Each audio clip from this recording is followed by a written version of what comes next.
everyone. Welcome back to the Keep Watching podcast, where we decide what to watch so you don't have to. I'm Sarah. And I'm broken. And today we're going to be talking about Singles Inferno 3, the final episodes 10 and 11. James, say more. This show's broken me.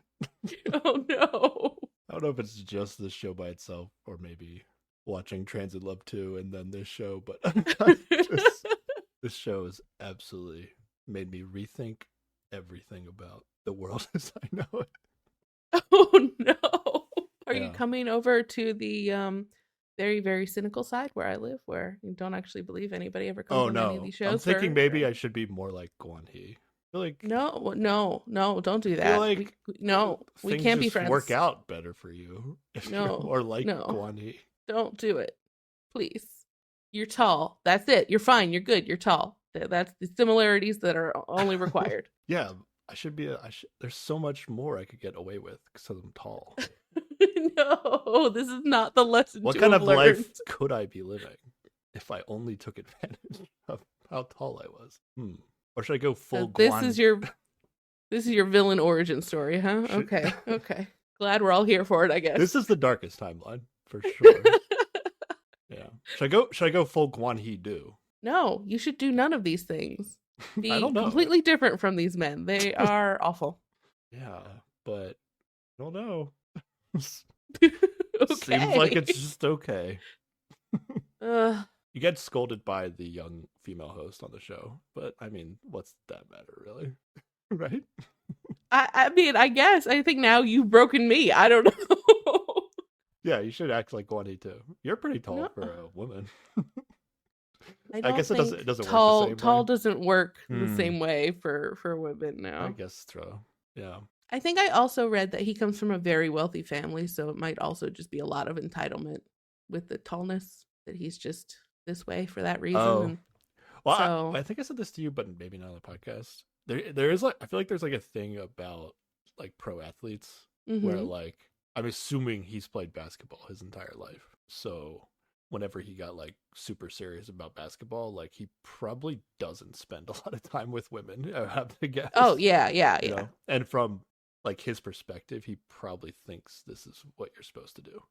Yeah. But yeah, I'm not buying that he's going to change though, because I mean, it's really working out for him. So why would I gotta hope that in real life it doesn't though. You know, like, I mean, this is real life. Like it's not. This is you are stuck on an island with the purpose of trying to like pair off with somebody who is on this island of very small amounts of people. When you're out in the real world and you can find tall men who don't treat you like garbage, well, there you go. You know, why would you stick with this one? No one forced anybody to pick Guan Hee. That was not. I mean, they didn't specifically talk about walking away and choosing nobody, but yeah, nobody still ever didn't does. have to pick Guan Hee. I feel like they specifically said that in season 1 just to create more drama, and I don't know if they said it in season 2. Okay, Sarah, Guan Hee said this was the best season ever. Let's quickly rank the Singles Inferno seasons. Okay, it's season 2 top, then season 1, then season 3. Yeah, that's my order too. Season 2 Singles Inferno is pretty much exactly what I want from my reality dating shows. Yeah. It's best, you know, it feels good when the good guy of the story wins out in the end. Yeah. So that feels good. But even if, say, he didn't win out in season 2, I think that's still the best season. Yeah. Maybe not. Maybe I don't know. Honestly, season 1, if we go back and watch it, which maybe we should, probably wasn't that exciting, but also Guan Hee wasn't on that season. So I feel like automatically better. Yeah, also, absolutely. You know what? No, if your season's not that interesting, you know, just make it less episodes like they did in season 1. It was only 8 episodes. I cannot believe I was actually kind of blown away that this 2 episodes was like 1 day of time. Yeah, that was a lot. I don't know what this show would be if Guan Hee wasn't on it. Like if you replace Guan Hee with another non-tall guy or something, like there's probably not a lot going on in the show. But it could have just been less episodes, and then we wouldn't have watched Guan Hee. You know, it's okay. Yeah.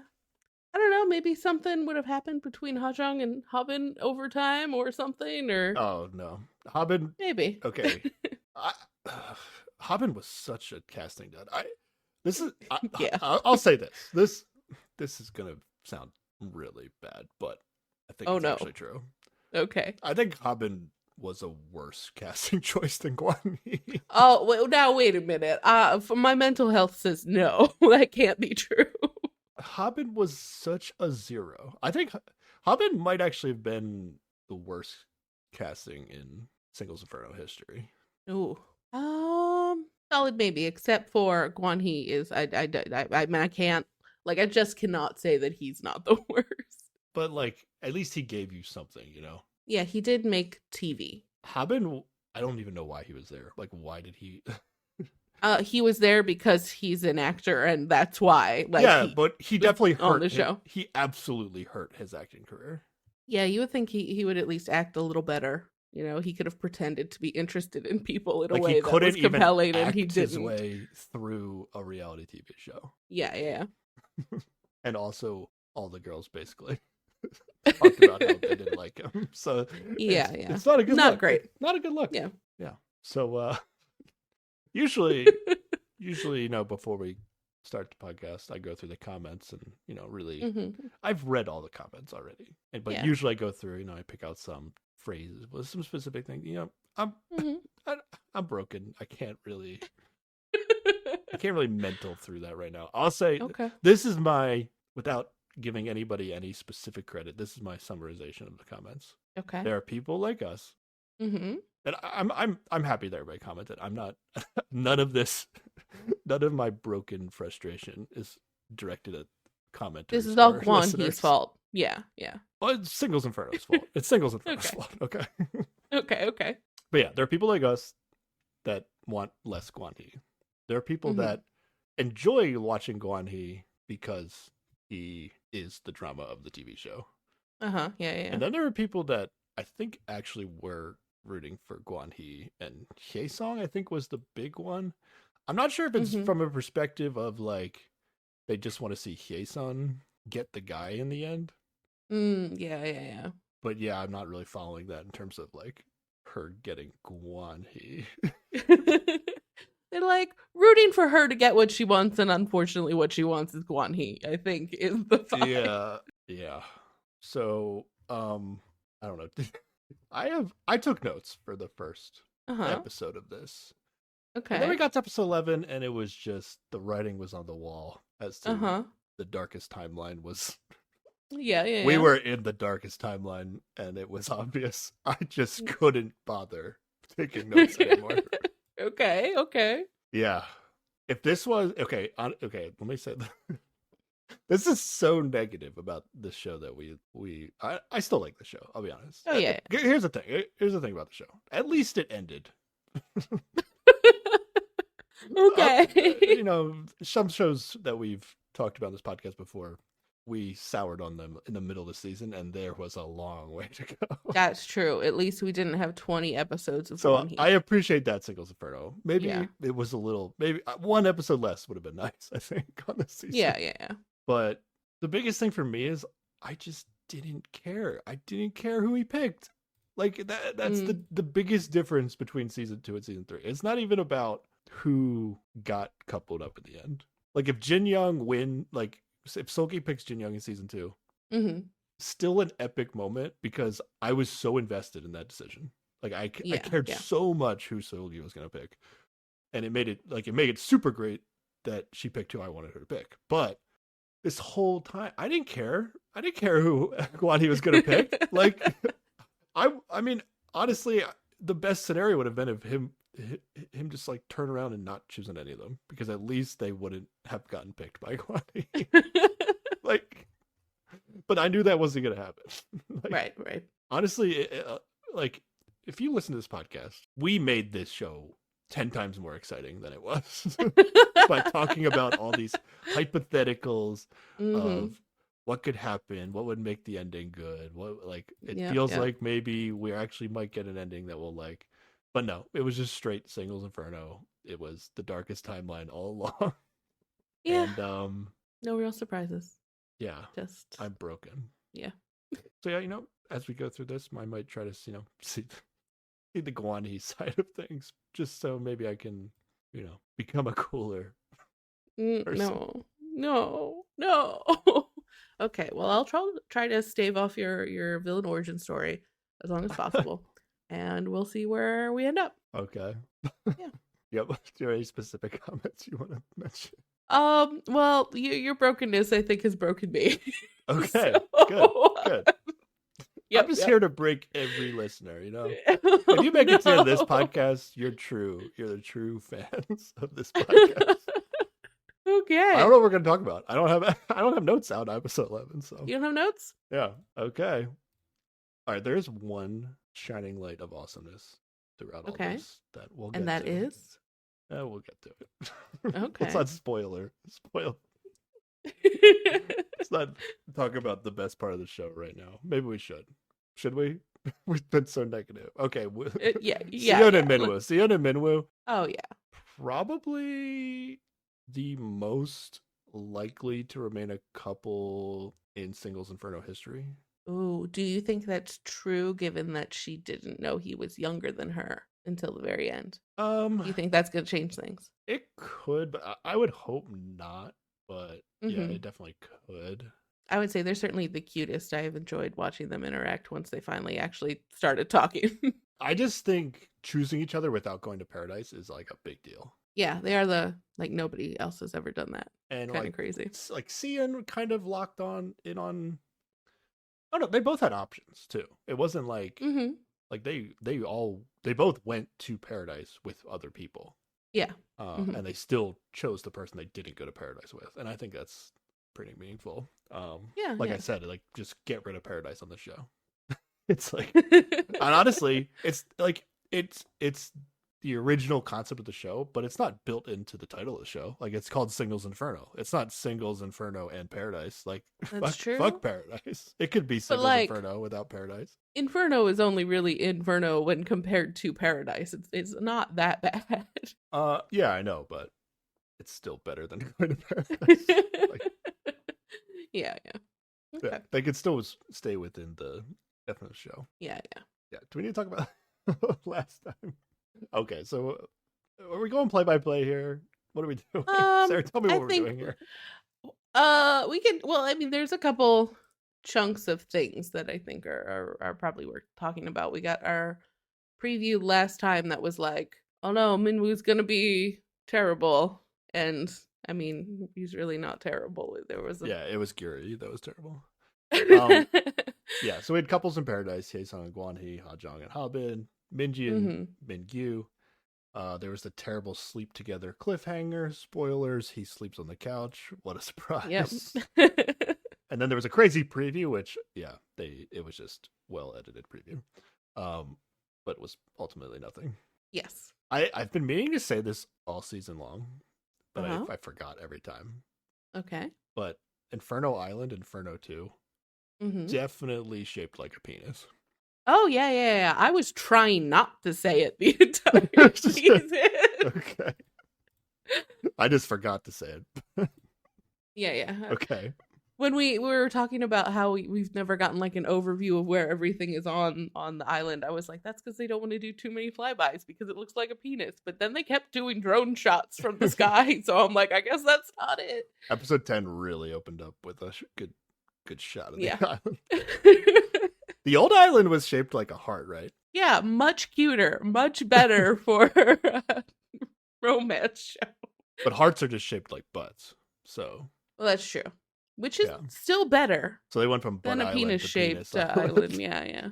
Okay. Butts are way better. Yeah, Butt Island's way better than Penis Island. I hope they go back to Butt Island. That would be nice. Yeah. All right. What do you want to talk about? Okay, and that was episode 10. Let's talk a little bit about this Guri Minwoo nonsense. Guri is actually still deciding between Minwoo and Mingyu. Like we see a conversation with Min Young or something. That's very worth noting. And also she seems completely oblivious to the Minwoo Shiyun dynamic completely. Oh yeah, that was actually funny. She gets completely like sideswiped by this when she finally sees them because they're all on Inferno together and those two are hanging out and she's like, "Oh, I see it now. Well, that sucks." The reason she feels that way, at least how I felt, based on something she said, was she was like, she couldn't fathom liking somebody that you wouldn't have gone to paradise with. Mm. I guess she must really care about like age and occupation, I guess, and she couldn't Or there's just that imagine somebody else not caring about age and occupation. Yeah, I don't know. Or there's just like that block that everybody seems to have where they feel like they can't actually talk until they're like in paradise, and maybe it is the like language barrier of not knowing age or whatever it is. It just seems like a big sticking point for a lot of people, even if it's not actually about the age or the occupation, you know? I guess so. Yeah, and then we get like scenes of, like you said, Sian and Minwoo acting like a couple, and Guri is seeing it now, which is unfortunate because now her decision to pick Mingyu is very like it's very not as meaningful what that she picked Mingyu. But she did like, I liked when she was talking to Minyoung, she did say like, I think Minyoung said something like, yeah, well, now it's easy to pick Mingyu, right? And she's like, just because he's an option doesn't mean like I have to pick him. Or she said something along those lines of like, just because he's available doesn't mean I should settle for him or whatever. And I was like, yes, this is the opinion I need everyone on this show to have. But by the end, I don't know. It's probably just might as well pick this guy. We're at the end. Who cares? So yeah, that her decision to pick him in, yeah, is a little questionable despite what she said. Right, let's just get to Guri being awful. Let's do it. Okay. Okay. Yeah. Okay, we're on the same page then. Yeah, I mean, basically, like, she talks to Minwoo and is like scolding him for, she had told him to, just behave while she was away yesterday at Paradise. And I don't know, this is basically, to me, reads like a bit of the reaction to getting rejected for the first time, I feel like we talk about this on this and other shows a lot, where it's a bunch of really attractive people who've maybe never experienced this sort of like being rejected by someone. And I don't think she takes it well. Yeah. She kind of like turns into the Joker, which is a very weird reaction. Like, even if it's the first time you've been rejected. Very goofy way of. She also kind of looks like the Joker. Well, you're gonna have to elaborate on this Joker. Like when she smiles, like I don't know if she's had like plastic surgery or just like the way she wears her lipstick or something. The way that she smiled in like the first game, I honestly thought she smiled like the Joker. Okay. And then she was like laughing like a psychopath. Oh my god. So they show flashbacks where like you can kind of see how Guri might have thought that Minwoo was like definitely locked in on her. Mm-hmm. But like if you really listen to what I like, Minwoo never says anything. It's like, I'm only looking at you. Yeah. Like he never says anything like that. So at least from what we saw. So yeah, I don't think Minwoo is just doing what you do on the show. He's not being like an ass about it like Wan Hee is. He's just, letting the other person know that you're interested in them without playing these manipulative games. Like he's not, there was no like manipulation going on. It was just and going and having conversations with two different girls. Like, that's all it was. And even during this conversation, he's very clear. He's like, I'm interested in Jiyoon now. Like that's where I'm headed. Yeah, at this like point. He doesn't even, like, if this had been Guan Hee, he would have been like, well, whoever approaches me the most might get points or some bullshit. But yeah, Minwoo's not done anything wrong. Here's where Guri loses me though. It's like her response isn't like if you get mad or sad or you have a reaction, like it's okay to get emotional. But her go-to response is like, I know you still like me, but I told you to stay put, and I don't like disobedient boys. So now that you're telling me you like another girl more, or you like, I don't even know what she's trying to say. Like, I don't like you now because you are about to tell me that you're, I don't, like, it makes sense. It's very much like what's the route? What's the angle we're taking here, Gary? It's very much, you can't fire me, I quit. Like you're not rejecting me, I'm rejecting you. Like she definitely didn't quit though. Like she cuts things off with him. She's like, I'm not interested in anybody who would be like deciding between me and someone else. Like, no, I will have none of that. Yeah, but that's just loser talk. Well, yes, but like she doesn't, like, if she had convinced Minwoo in that conversation to switch and go with her, like she would have been happy with that. and she wouldn't have cut him off. It's like she only cut him off she because saw ultimately that like he decided that. Well, yeah, Cian but was she's like better. trying to protect her feelings or her pride or something. Like she is not a good response. It's just she's being very trying to not be perceived as hurt. I think just putting up walls. Sure. I wrote in my notes, I take back everything nice I ever said about Curie. Maybe this is a nice growing moment for her. She'll learn and get better at dealing with potential rejection. There's in the always future. Suckers like Mingyu out there. She I doesn't know. She doesn't have to. She doesn't have to learn from this. She might. She will have had one rejection in the past. She will see that people on the internet are maybe less kind about this exchange and that she doesn't come off the way she thought she did, and she might rethink it. That's all. I'm not saying that being mean to people on the internet is the key to their growth. I'm just saying there's potential for like her to reflect on this moment and go forward with a better behavior in the future. Sure. This is where the real bad Yuri is. Mm-hmm. She's gonna tell Minwoo that he's behaving a bit like Guanhee. And then the hosts have such a huge reaction to this, as if like this is the biggest insult that anybody has ever said to on Singles Inferno. I did love that part. It is so good. Oh my Just God. That reaction of like the insult. Yeah. But yeah, and then there's this whole like she's awful. Like she's doing the same thing, right? Like she's trying to decide between two guys. Like it's not a thorough, strong logic going on here. It's unfortunate. It's bad. Thankfully, Guanhee's on this season, so she's not the villain of the whole season. All right.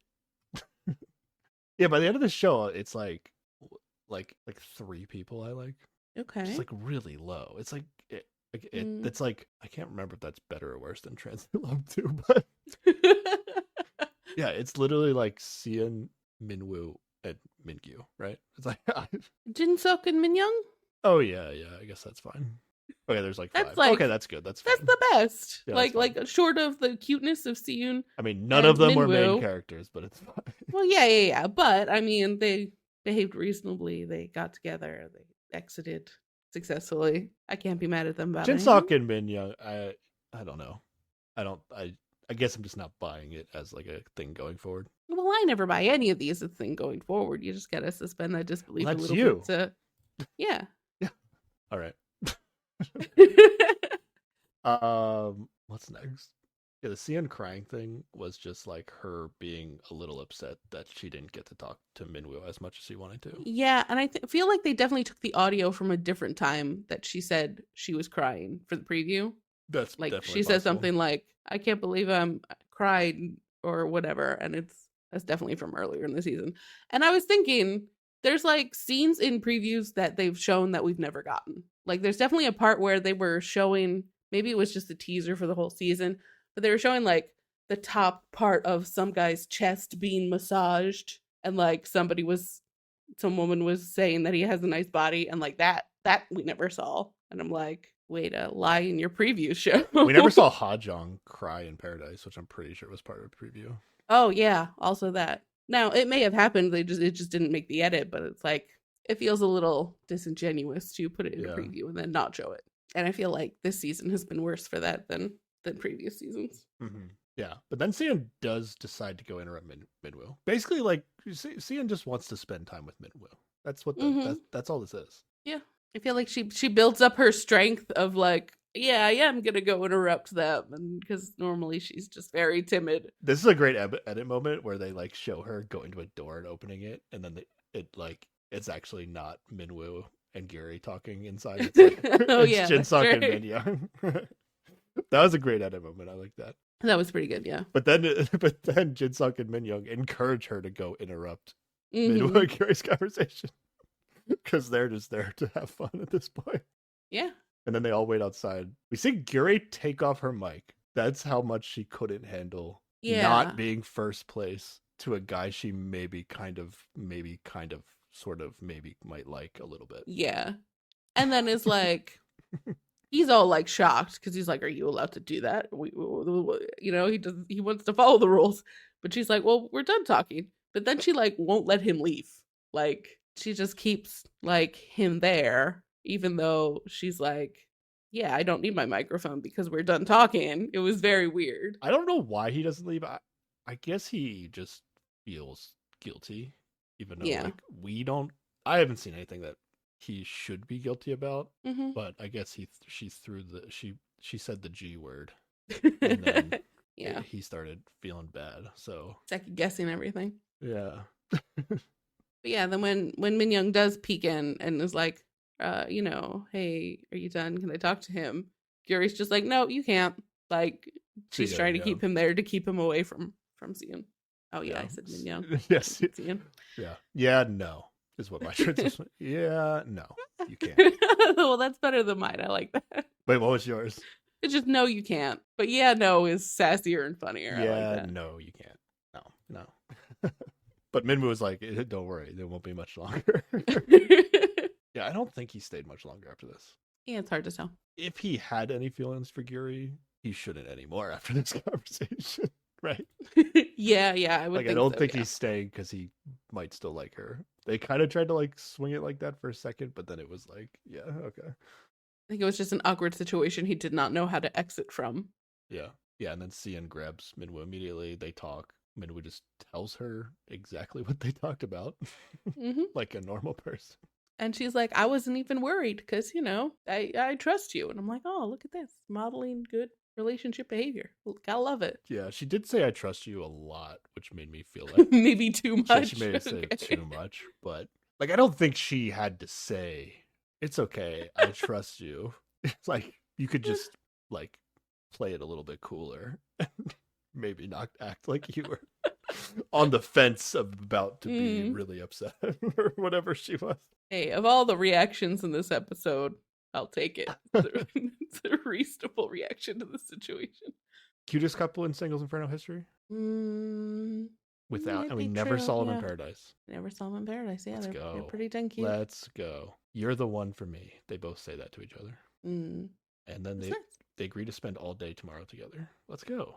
In Inferno. Yeah, because they got no other options. All right, we're going to Paradise. Oh yeah, Hanjong and Hobbit. Yeah, we saw none of this last time. I forgot. And it's because it seems like nothing happens. Like literally. Okay, we find out he's 31 and an actor. Whatever. Yeah, finally, huzzah! But like they're eating, and Hanjong's just like, I really like eating and not talking. It's great. And then they proceed to just not talk for so long. That's what they made it seem like. Like that's not. Or the hosts were jokingly implying that she was saying, "Don't talk to me while I'm eating," but like, I feel like she was like trying to open up and be like, "I'm the kind of person that doesn't go on their phone while they eat," as if to say, like, my interpretation was that was because I prefer to talk with the people I'm eating with. Like, that's how I interpreted that. I don't know. Yeah, I read down they watched the sunset together and then they had dinner, but then later they're gonna have second dinner, which is always exciting. And like we had a couple days ago where he had said he wanted to talk to her and then everybody else left so they could talk, and he's like, no, I met in Paradise, so now is the time. And she's like, yeah, what the hell is this what do you want to what is he what doing do you want to talk about? And now he doesn't ask her anything, and then when she even asks him to ask her things, he's just like, no, I'm real comfortable, I don't really like all the questions have left my head, I'm fine. And I'm like, show some interest in another human, just come on. This is real basic shit. Yeah. And just no, has nothing to say, no questions to ask. Like honestly, like Cobbin is the worst. Like just from a casting perspective, it makes no sense. Like it's like my only explanation for behavior is that like he just froze up in the situation, like he just choked, right? But he's a fucking actor. Yeah, it's supposed to be his job to be in front of cameras. What? Yeah, this man's career is destroyed. That's I don't know how you can hire this guy to do an acting job. Well, maybe when it is all written out for him, he can say things. It's just off the dome. He's not getting any improv jobs anytime soon, but maybe scripted stuff he's okay with. Yeah, maybe he can memorize lines and deliver them, but he should have written his own lines ahead of time for this date. My interpretation of it was like at this point he like it's clear that Hajong's gonna pick Guan Hee, so he's just like, why am I even bothering with any of this?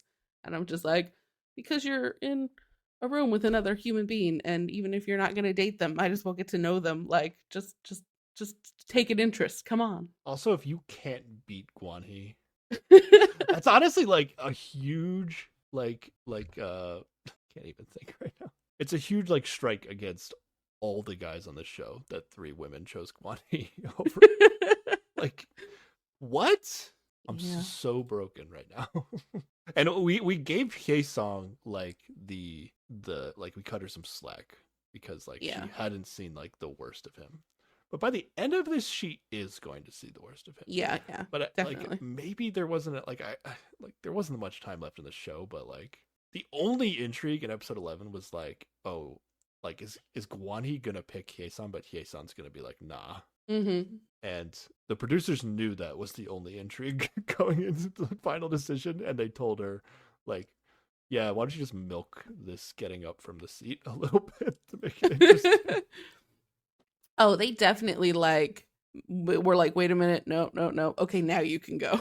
Or, I mean, I like to think that like she told production she was picking Guan Hee, but then at the last second she was like, what if I just don't get up though?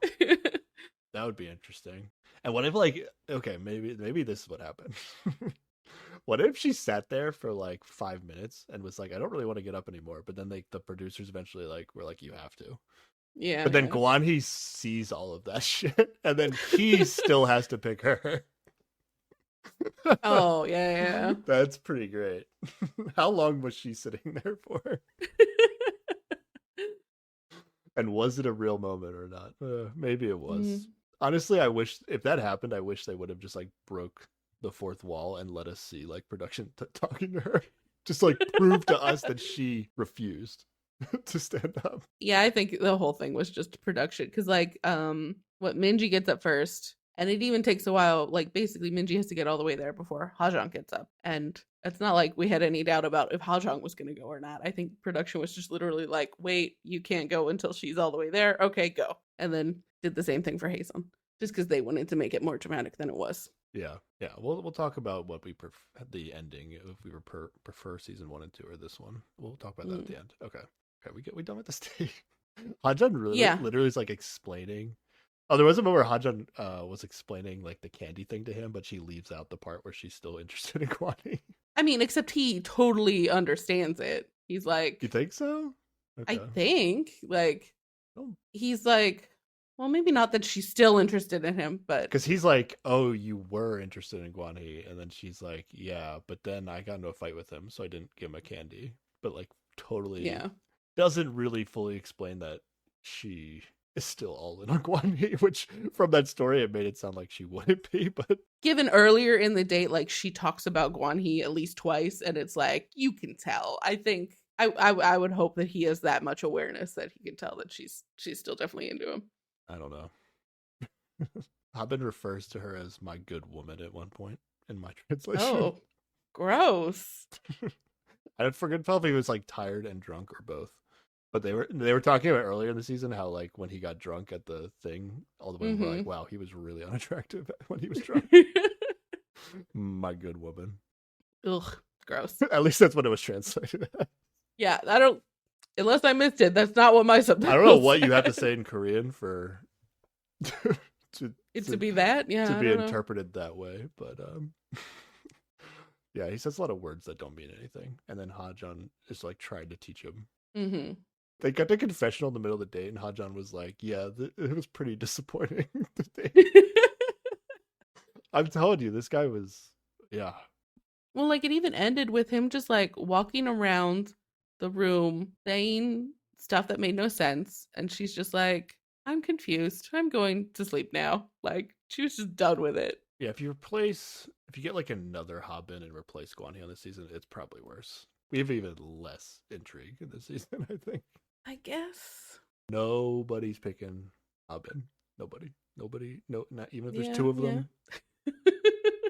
So like, I mean, maybe Min Mingyu would have had some more attention. That would have. I think been Mingyu would have had some more attention.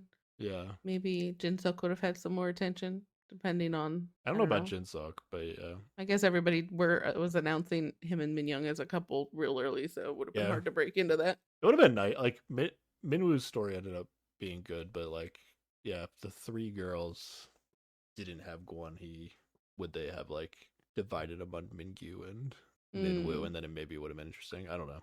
Yeah. Probably not Minwoo, but probably more. I don't know. Again, like we like Mingyu, but like he lost to Gwanhee, so I don't know. I don't get it. Did he? He left with the person he was interested in. He also left with a terrible person. Okay, but as far as he's concerned, he left with the person he was interested in. Yeah, but unfortunately, yeah, like I'm not gonna blame Mingyu because he did not see the bad sides of Kyuri. Yeah, exactly. Whereas the women saw the bad sides of Gwanhee and still said, "Yes, this is what I want." Yeah. Yeah. Okay. Are we done with this Habin guy? Yeah, I think we haven't talked much about Habin all season. I think we've talked about him too much. Yeah, that's fair. Okay. Let's move on. All right, it's day 8. What are we talking about here? Yes. Oh yeah, Gwanhee sleeps on the couch. Yes. All right. Worst and then in the morning of all time. Yeah. But then in the morning, he like asks if he thinks they could be a real couple outside. Oh, this shit was crazy. Hold on. Gwanhee tells Haesung it feels like they've been in a relationship for 2 years. Is he planning to not sleep in the same bed with her for 2 years? Maybe. Like that's what he's saying. Maybe he's real conservative like that. I don't know. I guess there's nothing wrong with that, but if you come on the show and like this is gonna be the greatest season of all time, and then I don't know. Watch me sleep on the couch. Yeah, watch me sleep on the couch on the greatest season of all time. Yeah, that shit was wild. Okay. Yeah, they do have a little chat about what they might be in the real world. Yeah, he asked her if she thinks they could date in the real world. Like, is this not real, Gwanhee? Like, what are you doing on the show not being real? Like, what are we talking about? I don't get that mentality at all. Like, this is not really no. There's definitely like a difference between being like in the small confines of a show and then like trying to make it work with this person in the real world. That is a legitimate conversation to have. There are specific things that you could talk about, like the distance that they live apart. Is that going to affect their relation? Like you could break it down the thing, but like he's basically saying like, I don't know, I don't get it. Okay, what he's doing here is asking again for validation, because that's all he's doing the whole season is he wants to hear someone say that they like him or would do a dumb thing because he asked them to, right? And so this is just a different way for him to get validation from her. He's not even asking like, would you date me in the real world though? He's asking like, could we date in the real world? Like, is it, I don't know, I don't get it. This man's a fraud. I think he just wants that validation of hearing that she's thought about what it would be like to date him in the real world and like wanting to do that. Okay. Honestly, the more the season went on, we actually realized that Gwanhee is just being himself the whole season. Yeah. I gave him some credit in that he was trying to be a character on a TV show. I mean, he was also doing that, but underneath that layer is just garbage. I'm not convinced anymore that he was being a character on a TV show. Yeah, I think he's just this bad. Yeah, okay. I'll accept that. Then this shit is wild. This, unbelievable. We cut to a confessional of Haesung. She's just like, yeah, Gwanhee is a bit pathetic. But I'm into that. Oh, yeah, I was so pumped for a minute there, and then she followed it up with, "Oh, but it's cute." And I'm like, "Oh no, that's the wrong vibe." She's into manly men that are a bit pathetic, as long as they're tall. As long as they're tall. Well, that's what she's found. Like, I could be way more pathetic of a person. Like, why am I trying? But why am I trying in life? I can just be tall. Is it that hard to not be pathetic? Like, are you putting in a lot of work to not be pathetic? So might as well not be pathetic. Also, you already have a wife. You're fine. Yeah, but I assume this applies to more than outside the dating world, but maybe not. I don't think that Gwanhee can neg his way into a job if he needed to, like, get a non-basketball related job. I don't think that tactic's gonna work. I don't know. I'm so broken right now. Yeah. She laughs right away and is like, "Oh, maybe I shouldn't say that about Guan He." Ha ha ha ha ha. But like you did say it. You said it. Yeah. Have you ever thought of somebody you wanted to date and been like, but they're a bit pathetic, and then still dated them? No. No. Okay. Yeah, me neither. She specifies it basically saying that he behaves like a child. Yeah. I don't know why anyone would want that. Manly child. Ugh. She's into those big manly children. I mean, what she wants is garbage, but at least she knows what she wants, I guess. Sure. No, she doesn't. She doesn't actually want this. She just. I guess that's wants this for the show. Not realness of the show. I don't know. I honestly don't know. I don't understand the mentality of anybody that picked Guan He on the show. Yeah. I don't think it's a good look. The only thing I could see is like you were planning on like being a couple, and then you're gonna do the like celebrity couple thing and really get a bunch of things off of that. But Ha Jong knew she wasn't gonna get picked back, right? So it's like yeah. I mean, maybe there's something about being the girl that wasn't picked, and then you're like still get admiration for that. I don't know, but honestly, she probably just liked him. Yeah, hard for us to understand, but I guess it's true. Okay, Mingyu and Minji have worked out a plan though, where Mingyu is going to tell Guan He about how much Minji talked about her all night and how much she likes Guan He. Yeah. He's gonna wingman for her real hard. Yeah, these are the things you have to do. If these are the things you have to do to get somebody to like you. I mean, this would be cool if like he hadn't just like given her the silent treatment, but it's like she's super pumped to like win him back. Yeah, I don't get this. Like, he was cruel to her the last time she saw him, and she's just like, "Oh, but I still like him so much." I don't like. I would anybody treated me the way he treated her, I would have been out. I just no. Mm-hmm. I don't get it. And then they get back in the helicopter, and he whispers to her, "Don't talk to me." Like, what the fuck? He said that with a bit of a smile, so like maybe it was kind of a joke at this point, but yeah, but still. Yeah. How do you like this guy? How does Minji still like this guy? I don't know. She doesn't just like him though. Like like she likes him enough to be like okay, we're gonna find out that hot tub thing was very serious, by the way, too, right? No, I mean we at least get her reaction to it, you know. Yeah. If I wasn't clear in the last podcast though, because I trolled you a bunch in the last podcast. Like I do think it was ridiculous that she was asking him to not go in the hot tub. Like it's like we're on Singles Inferno. In a dating show. Yeah, exactly. Yeah, we're on Singles Inferno. Okay. They might not have had a choice about what they did that night. Production might have just been like, "It's hot tub night for you. Deal with it." No, they were like, "Here's 3 options. One of them is hot tub," and Guan He was like, "Definitely hot tub. Definitely hot tub." Also, let's put my robe on backwards. Also, so dumb. Also, for the final decisions, can I have some shorts for my suit? I wasn't even gonna get into the shorts, but dumb shorts are so dumb. Somebody else was wearing like a suit jacket with matching shorts, and I was just like, "Why is this a thing? I hate it." That's hot out there in Inferno, Sarah. I guess.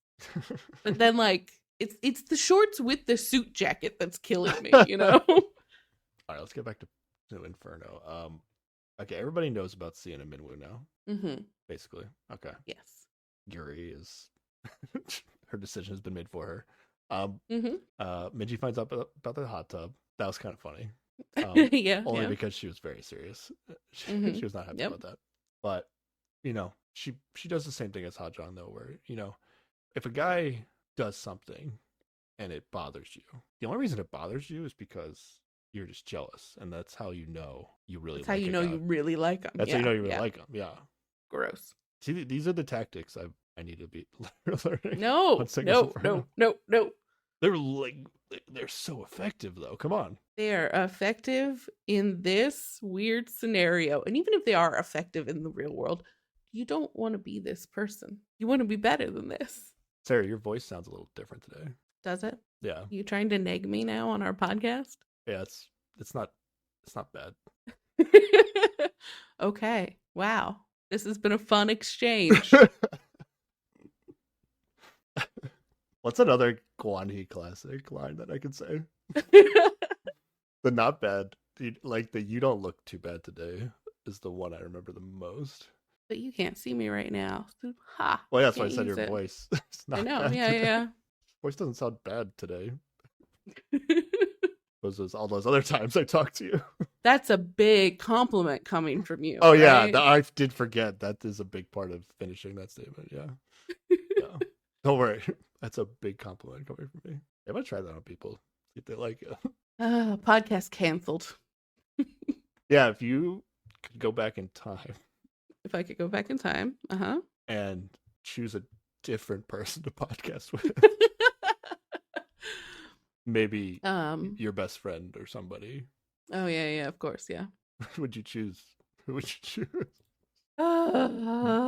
Me or not me? Not Guan He. I'll give you that. I'll tell you that much. You're not even gonna give me the satisfaction of saying that you would still choose me. Nope, not gonna give you the satisfaction because I know the truth. No, because that's gonna reinforce this villain I know the trajectory you're on. You wish there was I'm not gonna help else on the podcast. I don't know if I could, Well, I mean, we'll just have to wait for someone else to approach you and say they want to do a podcast and see if they get more points with you. See how your mind is after that, Yeah. Yeah, I'm already married, but I could find a new podcast partner. Well, good luck to you with that endeavor. Yes. Go nag all the other podcast hosts and see how it goes. Yeah, how much can I really... It's so hard to decide between all my options. I know, right? Well, I guess it's in your hands now. All I can do is wait. Yeah. Okay. Mingyu does tell Guani how much Minji liked him, though, so he pulls through. Yeah, he follows through. All right, let's break this down. Guani says to all the guys, Minji is closer to my type, but Hye-san is better when I think about the future and marriage. Yes. Yeah. You want to tell me what that means? I'll tell you what it means. It means he thinks Minji is hotter. Yeah.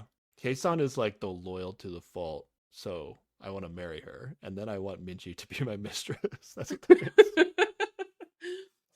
Solid maybe. Yeah, he's like literally just saying I'd rather have sex with Minji, right? Yeah, pretty much. Yeah. But not like in the same bed. I don't know what that means. Yeah, I don't know how he manages that one, But like Hye-sung is like, I don't even know what that means. Like, what would inspire you to say something like that? He's just trying to make it sound like he's making a more intriguing decision, or like he has deep thoughts about this or something. I don't know. No, what like I want. He's just. No, what I want is like Singles Inferno is like, it's a broken format, right?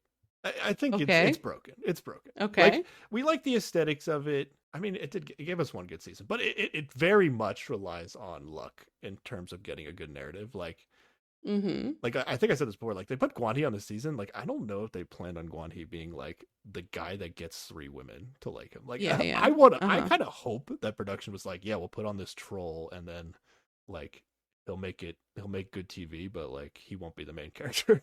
Like, he'll give us good side character action, and then he became the main character of the show, and there was just like nothing else to show besides him. Yeah. But how is that different from any other like dating show where you are just kind of hoping that like intrigue happens? Yeah, I'm trying to think of like, I'm not as experienced with dating shows, so I don't know if there's like a real perfect format that always makes for great seasons. I mean, The Bachelor's been around for like forever, but it's like a different dynamic where it's like forced one person dating like 30 people at once. It's too many people.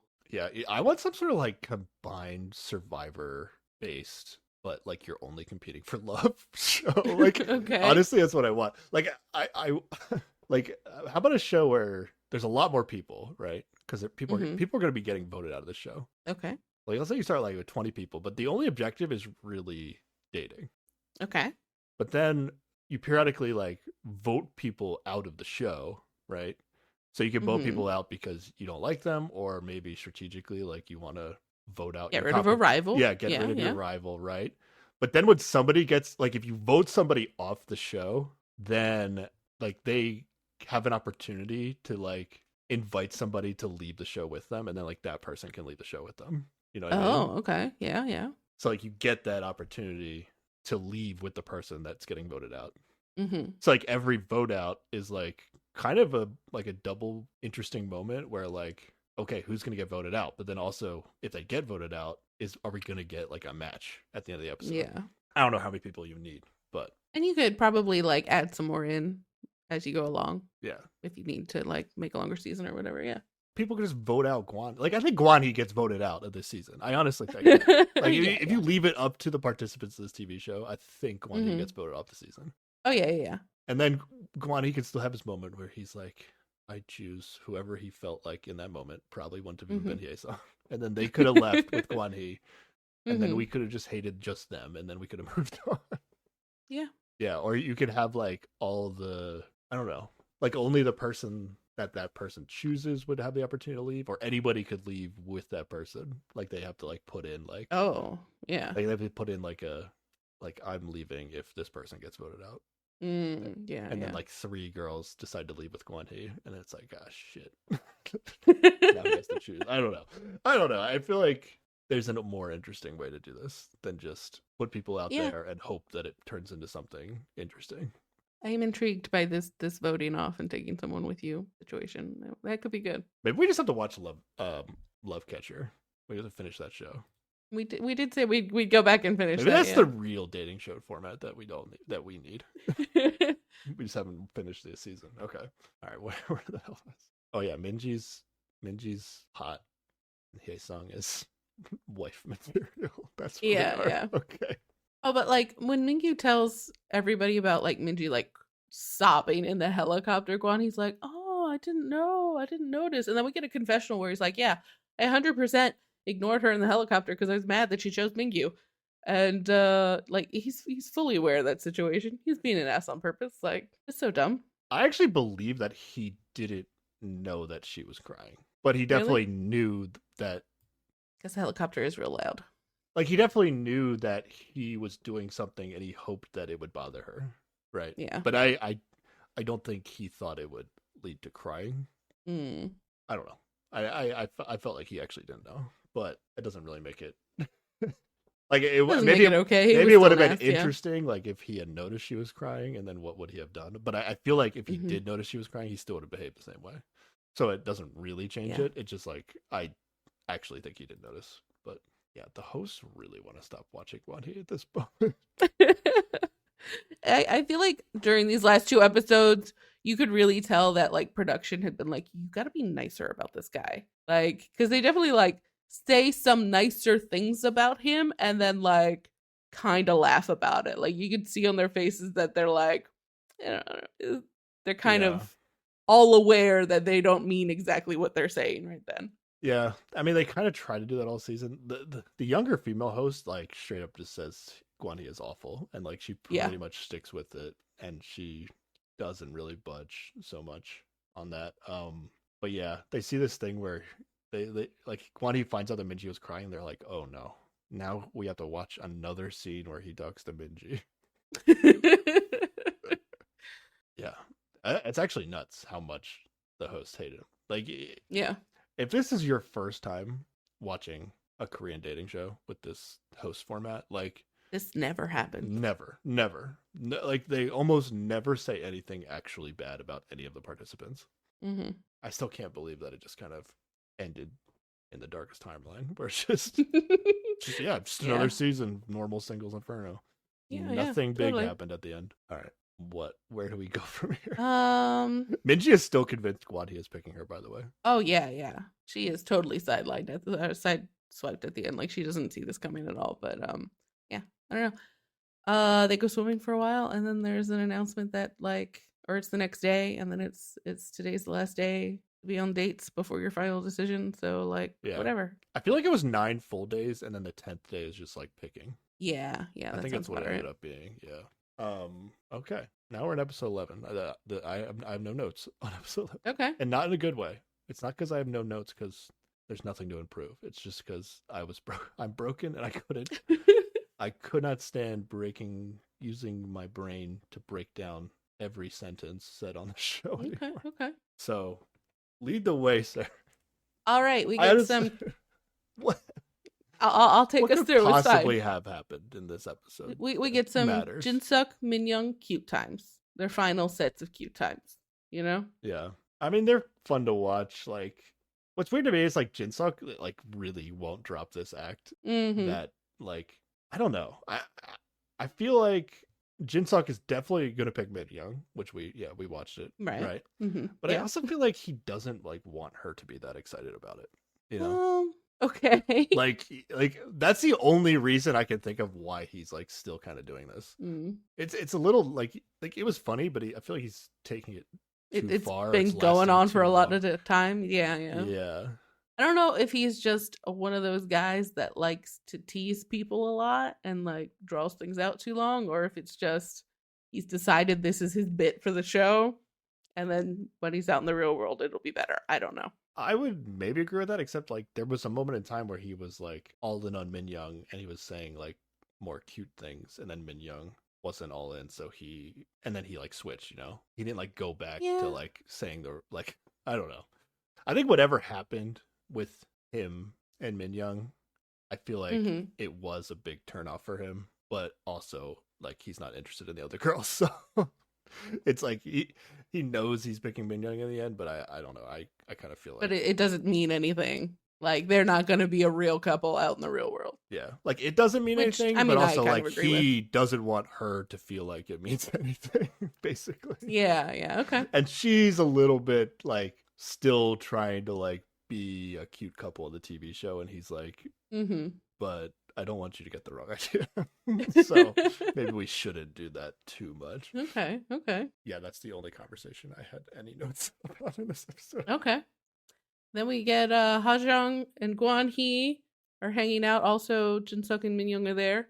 And he basically asks Hajong if she has like any last words to say to him, basically. And she says, oh, circle back to me, like she's been always saying. And then she asks him if he has any for her, and he says, I loved you, like in the past tense, but like this is a garbage thing to say to somebody that you are full out rejecting and not picking, and I don't know. I hate it. I mean, at least he is rejecting her, you know? I don't know why he used the word love. That word doesn't really get tossed around much on these shows. Yeah, it's ridiculous. I feel like that was fine. I feel like Hajong laughed, so like the English delivery seems hurtful, but yeah, I don't know. I didn't think it was that. Maybe it's at least he actually was like, hey, I'm not picking you. Like, I don't know. Yeah, that's fair. And also, she's still gonna pick him if it was so terrible. So, yeah. Maybe we could talk about this. Like, why was Hajong part of the show? Why didn't she get the guy's name I can't remember from season 1 because he got edited out of the show because he was like the fourth wheel in the You mean the guy that just kind of spent most of the show pouting on the beach because he was like there was nothing for him to do because he liked the one girl, and there was like no way the girl was picking him. So why didn't Hajong get? She kind of just pouts on the beach too. Yeah, she does. But like she started kind of strong. Like she came in with this weird like frenemy vibes with Shiun, and that seemed like it was going to be a thing, and then it wasn't. Yeah, totally was. And then the show, that whole thing. Yeah, and then she was like sassy and outspoken for a while, and that was good. And then she like yelled at Guan Hee, which was great. But then after that, she just like completely changed, and it was a bummer. Like she had a role on the show, but I think that role died when she apologized to Guan Hee. Yeah. Or not because she apologized to Guan Hee, but like that moment where she apologized and then because he's no longer interested in her and like nothing happens. Yeah. Like maybe you show his rejection of like whatever that BS was with the like you apologized to me so I don't like you anymore. Yeah. Whatever that was. Yeah. You could like after that, I don't know. Like, could we have I think we could have gotten this season down to 10 episodes. Maybe 9. Yeah. I don't think we needed to see her be sad about him for quite so long. Yeah, you're right. Hajong never cried. Gotta give her credit. Yeah, that's true. Did Tae-sung cry about Guan Hee? No. Not in a direct way necessarily, but she does, I don't know. She just cry during their, like, farewell speeches or whatever, but that could be a number of things. Yeah. Okay. All right. What's next, Sarah? What? We get some shots of like Minji and Haesun are in the same shipping container, and Guanhee can't go to get either of them to talk to because he's awkward and doesn't like they're not coming out, and he can't go in, and it is weird. Yeah. How did you bring yourself to write any of this down? I'm a professional, James. Yeah, you're That's professional. how. Yeah. You're the real star of this podcast, Sarah. Oh yeah, definitely 100%. No. Yeah. Most of the time you carry it, but when the show breaks you, Nope. I'm here. Nope. I don't do anything. Sure. You're not too bad, Sarah. Okay, yeah, thanks. Gross. Uh,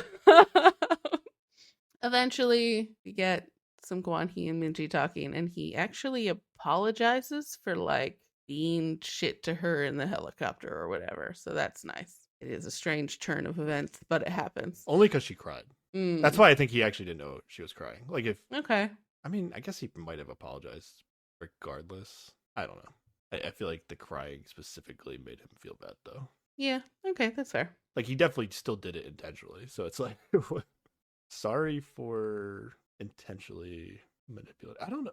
Look, this is one question I have. Mm-hmm. Does Guanhee actually expect Minji to still like him, or does he like, yeah, I'm all in on Haesung. I don't really care if Minji likes me anymore. And then for some fucking reason, Minji still likes him. Like, this is what I was saying before. Like, how much of this is actually on Guanhee versus? I think maybe before he found out that she cried, he expected her to still like him because it's all part of his whole nagging repertoire, right? Like, it's different though. I think I don't know. Is it? It's a series of like make her feel bad so she feels that much better when you come back and say something nice or be nice. I guess so, yeah. Like it's that cycle. And I think maybe he's a little worried that pushing her to cry maybe pushed her like too deep in that direction and he won't be able to bring it back. So I think he's trying to like actually continue that cycle here by apologizing, right? Because he's never said apologize to anybody on this show. And so it's supposed to be like a bigger, meaningful gesture that'll like. Did he actually apologize? I mean, I wrote he actually apologizes. I didn't have it in me to write what he actually wrote or what he said. What I remember he said was like, I guess it's my fault or something, or it's my fault. I don't know if he actually said like, I'm sorry. Or maybe he did. I don't know. I don't know. Whatever subtitles I got, I interpreted as an apology. And so, I think he's trying to fix it. And he might at this point be worried that his nagging cycle isn't going to continue to work. I'm not sure. I don't know about you. Like, I thought it was like pretty, maybe I wasn't 100% sure, but I was like pretty confident he was going to pick Haesung in the end. But just because like he like spent so much time selling it to us in the confessional that yeah, it was like us, me and Haesung, we have this awesome fruit symmetry together, and isn't that amazing? Like, I don't know. I feel like I think he decided a while ago, but was just dragging it out. I feel like he decided in that moment that he was picking Haesung. Like in the helicopter, he decided he was picking Haesung. Okay. And then he gave her the silent treatment, right? Mm-hmm. And I think he like really didn't care if she didn't like him anymore, because it was like he had decided, so it didn't really matter. But if he had decided and didn't care, why was he mad at her that she picked Mingyu then? For whatever logic he used, like he actually was offended by that pick, by her, like her picking it. And that's what like put him over the edge? Okay. Like he decided to pick Haesung, and then he sells this narrative production, and he like, I feel like he kind of like the whole season he's kind of like waffled, like not committing. I feel like he kind of like put himself on the path to picking Haesung in terms of the narrative that he was selling. Like he finally kind of gave production like, this is my end game narrative. But then when he got back and Minji like still liked him, it was enough for him to like reconsider. But I feel like to me it was like, why is he gonna change his mind now? I don't know. Yeah, I wasn't buying that he was really gonna change. Yeah, at this point I was pretty sure he was gonna pick Haesung, and then especially when they have a conversation coming up when that happened, I was completely convinced he was going to pick her. Yeah. Where are we? What the hell are we talking about? He's out there. Yeah. Okay. He doesn't want to go in the room. He wants them to make the first move. Classic stuff. We talk about this. It's every quality conversation is the same conversation. Well, then we get to a point where Hasten is in her shipping container, and literally, I think all the guys are in there except for Guan He, and like she sees him peeking in the window trying to see what's happening, and then she goes out to talk with him. Okay. And so this is where we get what we saw in the preview, where he's like still saying he's unsure. And, he was, Minji was really straightforward about her feelings today. So, that meant a lot to him. And Jason gets real mad and is just like, then fucking pick her. I don't care. It's fine. Go do it. Whatever. If you're not sure now, I don't give a fuck. And I was like, yes, I love this. Please, did she get mad though? Did she? She definitely purposely put on stern face. Maybe if she wasn't really mad, maybe she was just like, he needs some dressing down at the moment and that'll like snap him back into shape. I don't know. I guess she did it well enough that he at least thinks that she's mad. But then when he tries to like re-explain it and not explain it well again, and then he's like, don't be mad, she like instantly turns it off and is like, oh, you thought I was mad at you. That's so funny. Like, what did I do? I honestly didn't understand what happened in that conversation at all. I don't know. I don't know what Haesen was actually thinking there. I had hoped that this was going to be the end of it, but I think it was more of a like, she is trying to snap him, like shock him into like being a more reasonable person and just be like, get him to stop playing around with this. Oh, maybe I'll pick her. Maybe I'll pick you, and just like start behaving. And it works. And he looks like instantly terrified that she's actually mad at him. And that's like when I knew that he was going to pick her. For sure. Because he like immediately starts like, oh no, wait, trying to like clumsily put, words in place that'll dig him out of this hole. But I guess he's being pathetic and she thinks it's cute. And then she's like, oh yeah. They laugh and it's fine. Okay. The only angle that I like is that she got mad at him in this moment and then got so mad that she decided to just act like she wasn't mad. And then she was gonna not pick him in the end, but then production made her. That's the only That's the only angle that really makes any sense to me. But okay, we can keep believing it. That's fine. Okay, we'll just pretend. All right. Is the day over yet? What are we talking about now? Then it's bonfire time. This bonfire. I usually like this scene. The show was just so over at this point. we get Sia like discovering the age of Minwoo. She seems shocked in the moment, but in a confessional, she doesn't seem bothered about it. And yeah, he says he's into older girls in a confessional too, so maybe they're fine. That's nice. Should you do Singles Inferno where you never get to find out at least age? I think age should just never be mentioned. Yeah, like honestly, I like the way the Minwoo Xion shit happened. Like they liked each other despite not knowing anything like that, and I would love it if it lasted longer. Or maybe to the whole end. Like, that would be fun. Yeah. I'd be down for that. I think if they go to Paradise week 1 or day 1, and she finds out Minwoo's age, there's a good chance she just checks out. Yeah. Yeah. Now, I do wonder if these two are an anomaly in that they are able to get around, like, the restrictions of, like, the language and that awkward feeling of not knowing. And, like, maybe just most people who speak Korean can't do that, Like, it always seems to be a stopper on other shows. I don't think Minwoo was doing it very well early in the show, but well, yeah, but like eventually they did get to a point where they're like able to speak with each other in a way that they're able to connect. And I don't know, we just see it a lot where people are very, very awkward with each other until they find out this information on other shows. And I would hope that they're not an anomaly and that could happen. Like if we didn't let anybody know ages or occupations to like the bonfire the night before picking, like I would hope more people could get over that and make it work, but there's a potential that they couldn't. I don't feel like knowing someone's occupation has ever like had a dramatic impact on the show. Like I get how that's like could be important to you to dating, but like it's nowhere near the impact of like you're the youngest guy in the season and you're younger the age is women. really the like, thing. Yeah.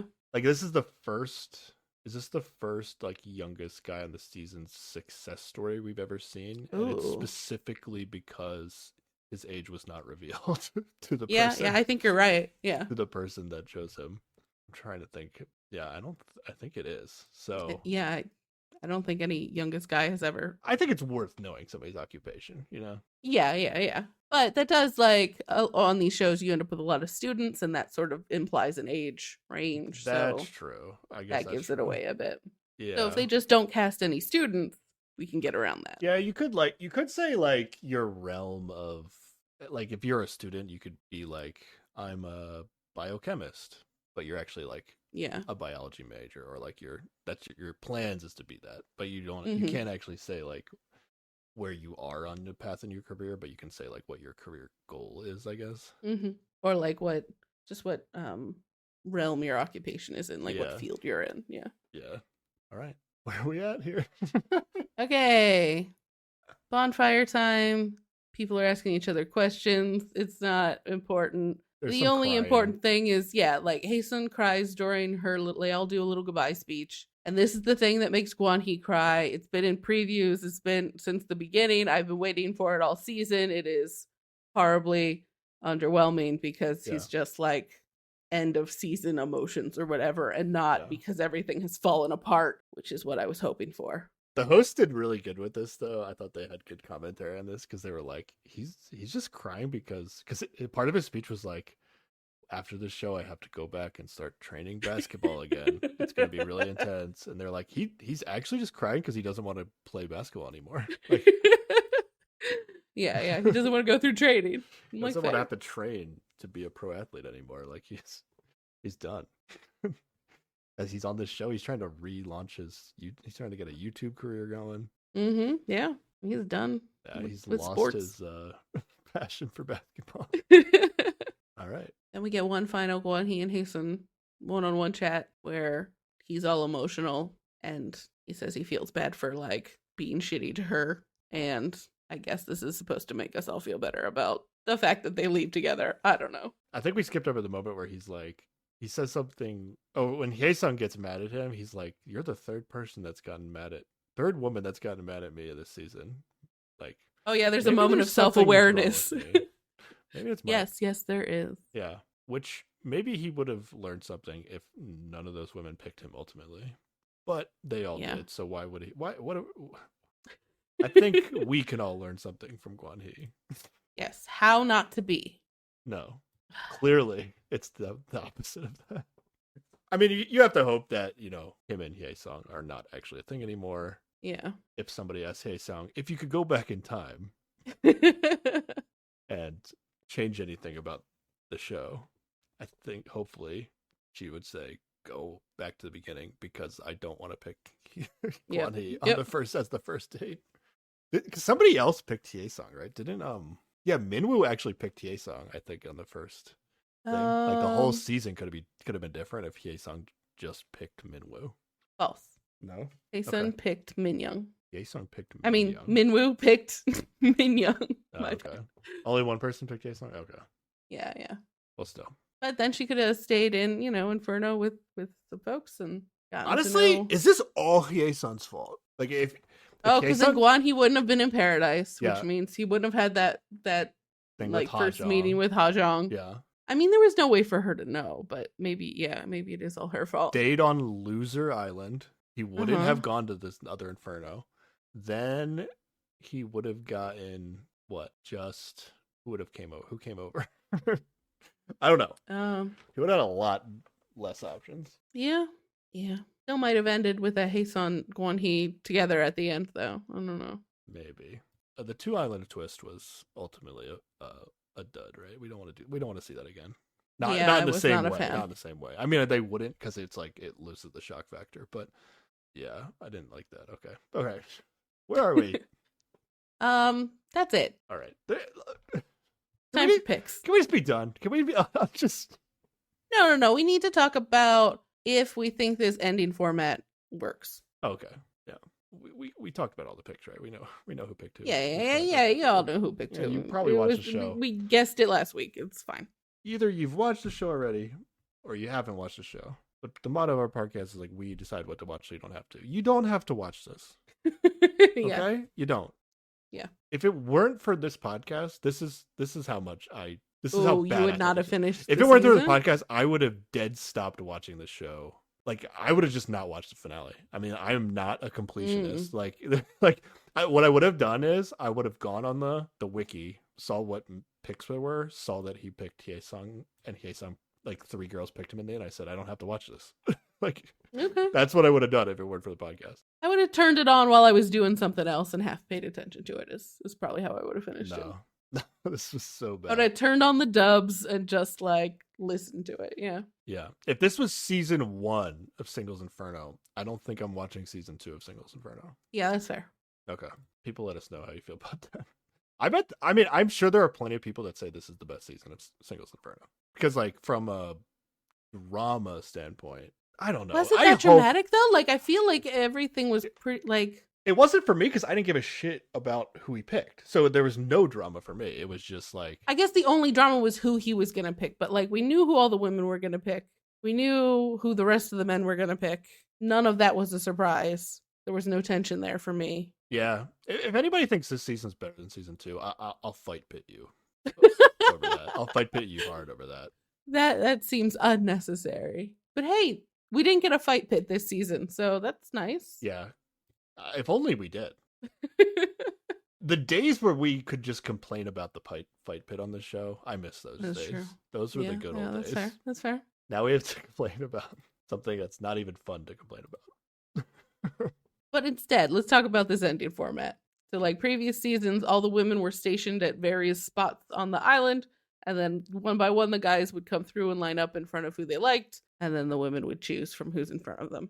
Now it's the announcing voice calls a person to go stand somewhere, and then everybody who's interested in them goes and lines up in front of them.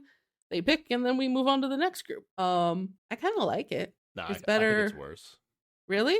Yeah. Well, at least this way you're not restricted by gender in terms of like where the story is. Like if this had been a different group of people or whatever, like, and you had a woman who had a couple options and a man who had a couple options, like you could have both of those stories in the same interesting sort of way. I guess I feel like the order that they do it like really gave away everything though. Well, yeah, that is true. The order is problematic. So like there was like zero intrigue. Like unless you cared about what Guan-hee was going to pick, there was nothing here. Because at least with the old format, like let's say they did the old format, right? They had all the guys, but they did for the guys. So all the guys were standing on the beach, right? Like we didn't get that moment where like Gyuri, we get to see who Gyuri's gonna pick, right? From like her walking around. Oh yeah, and that awkward moment of standing next to the person who was her second pick and saying hi and then going, yeah, I don't know. The editors can do a lot more, I feel like, with the old format to make it interesting. Like what happened here, like they ended up like choosing Gyuri to be the one at the whatever it was called, and then it was like all the guys who picked Gyuri stand up, and it was like, okay, well it's only gonna be Mingyu. Like we know this. Like I don't know. We didn't get any even like dumb dramatic moment out of it. Like we did in the old season where it would be like, oh, she's walking by Minwoo. Is she going to stop? I don't know. Oh, she kept going. She went to Mingyu. Like, I don't know. We didn't get anything. There was nothing. Okay, yeah. It could just be because I'm down on the season, but I actually think the old format was better. Yeah, I think in a different season where more, suspenseful things are happening, this format is a step in a more interesting direction. Just because it gives you a little bit more flexibility in terms of not being restricted to one gender is the deciding factor at the end. Yeah, it was just Gyuri, I think we lost out on, assuming the guys would have picked. Now if like if it was the old format and the girls were picking last, then they probably like wouldn't have shown us the scene with like Minwoo and Gyuri, and then it would have been like this whole like, oh, who's Minwoo gonna stop at? Kind of. Yeah, I don't know. Yeah. Also, the reason I like the old format is because it was on Bud Island, which is way better than Penis Island. Yes. I mean, the whole thing did, like, the final shot was still a shot of the losers just being left behind, which is always a bummer. They were just all clumped up instead of spread across the butt. Yeah, did they show the losers this time? I guess they did. They didn't show the winners. The winners just walked off, and then the last shot was like a drone shot flying away from the island of just the losers around the fire pit. Yeah, that was kind of wild when they made I guess they did it with everybody, but they made like Wanique walk back to the yeah. It's like, go back in shame. Go. So that's what I didn't get. Like Yeah, it was just like a little too awkward. Where like they could have had the losers like exit stage right or whatever, and then yeah, like say hypothetically that Hye-sung picked Wanik. Okay. Maybe not Hye-sung. Say Ha-jong picked Wanik. Well, that circumstance is what we had with Habin, right? Habin picked Ha-jong, but she had already picked somebody who was not him and been rejected and had to return, and then Habin just never gets called up to be in front of the thing. Ha-jong just never stands up. It ruins. The other thing is, I feel like it ruins the walk away with nobody. Well, like literally, that's never happened. It's never happened, but like you're convincing me more and more that they're just not going to let it happen. I think they should. I mean, I think it would be great. Yeah, I have been advocating for the walk away for a long time. Not even just because like you want it because you're like you think it's like a good thing to do. I'm just saying I think it's a good TV moment that the show would want. I think it is also a good TV moment, but it is also a good thing to do where I'm not into any of these people. Leaving alone. See ya. I just really didn't. I wasn't feeling it how they did it. Okay. We did actually find out who all the losers picked, though. I don't think we had that before. Like we had a little confessional where Habin says he picked Ha-jong. Oh, like if nobody picked you, we didn't find that out before. Yeah, I didn't. But that you could tack on to whatever format. Yeah, we didn't need to know that. I mean, I like more information is good. You wanted more Habin. That's what you wanted. Well, not specifically Habin, but I mean, there have been times previous seasons where like we didn't know who the woman who didn't have anyone in front of her would have picked. You know? Nice to know. Like we didn't find out who Nadine picked, right? Right. Yeah. But it was definitely Jin Young, right? I mean, yeah. There like in a lot of cases we can be pretty sure, but you know. Yeah. But again, you can add that to any format, so they should just do that going forward. All right, and that was Singles Inferno 3. All right, yeah. Do you have anything else to say? I'm very done. Yeah. I mean, it was a bummer. I still had fun watching most of the season, but by the end, it became so clear what was going to happen that it lost a bit of its shine, and that's kind of a bummer. This episode, I think this episode 11 of Singles Inferno 3 is the worst episode of Singles Inferno of all time. Okay. It's, for me, zero intrigue. Literally none. Mm-hmm. So yeah. No one's going to listen to this podcast, Sarah. Maybe. We're going to lose all our fans. Yeah, probably. Podcast. Probably, yeah. Sorry. Well, we're keeping it real out here. We tried. We really tried. I tried. Juan, he just makes it so hard, you know? You tried to not make it real? No, I mean, I watched it earnestly with an honest heart of trying to enjoy it. And then just at the end, it kind of, didn't land. I did enjoy it until the end. Like, yeah. Like I was saying before, like our speculation of the possibilities of things that could happen in this TV show was way more interesting than the actual realm of possibilities that we're gonna have. Yeah. I feel like this is true of like anytime we watch a show all the way to finale, it's like the finale is always a bit of a letdown. No, the finale's not necessarily a letdown, but if it is a letdown, I'm trying to think if this happened with us on any other show. Yeah, I don't know. The fun part we had in the last episodes of speculating the good ways that the season could end. We can't talk about that anymore because we already know how the season ends. You know, it's like, do you think all the hosts are going to get fired? No. Like a big, like, or they quit. Like we're getting a whole new panel of Singles Inferno. I don't think either of those things are true. You don't think so? I don't know. I mean, what if better be good unless it's really good money. Wait. Unless it's really good money. What if we end up with Guan He on the panel? How horrible would that be? Stuck with him forever. I don't think they would do that.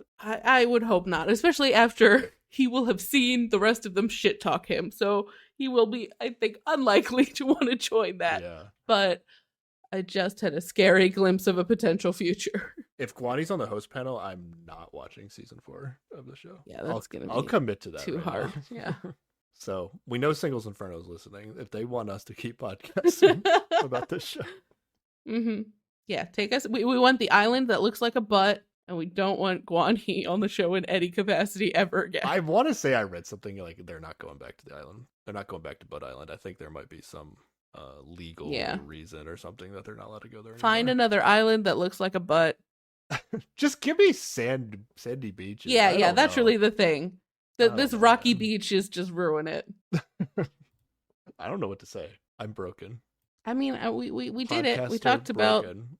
about the show. Did we, I? We got through it, yeah. Did we? Yeah, we got to the end. I haven't even been talking for 2 hours. We're usually 3 hours deep by now.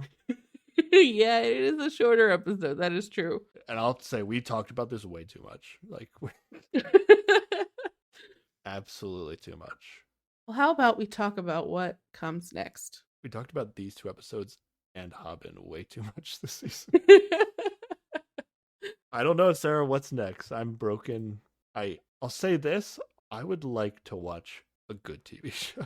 Okay. I shouldn't say good TV show. I should say a TV show that I know I can podcast for at least 1 week and I know I'm going to enjoy it. That would be nice. That would be nice. But all right. Also, I'm fully broken, like checked out. You know, I'll leave it to you. What the hell? Are we doing don't make me make decisions. I literally always choose what we watch. I know, and I like it that way. I like not being responsible for these decisions. If you could go back in time, and not watch Singles Inferno 3, would you watch it? No, I'd still watch it. Oh my god, you won't say that you'd still podcast with me, but you're gonna give Singles Inferno 3 the satisfaction of knowing that. That's because I refuse to contribute to your Guanhi behavior. You did. You said you'd watch Singles Inferno 3 again. It's literally but that's not about you. That's literally Guanhi. That's different. Oh my god. But they're listening. Singles Inferno's listening, and you're saying, yeah, I'd watch it. I would not. I would not. I'll say that Singles Inferno, I would not watch Singles. If I could go back in time, I would not watch this. Okay. I would just podcast on it and just not watch it.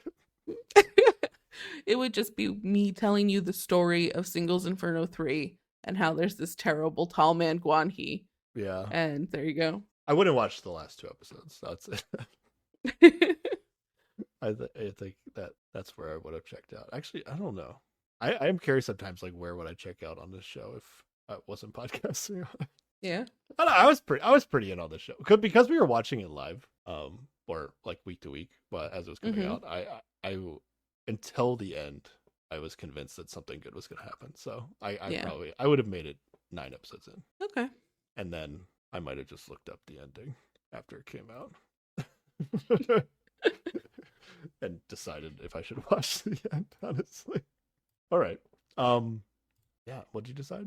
I didn't decide anything. I'll throw some things out at you. Ready? Okay. All right. If we really want to keep the vibes going on this podcast, potentially. You mean the vibes before this episode of podcast, right? No, like the really good vibes.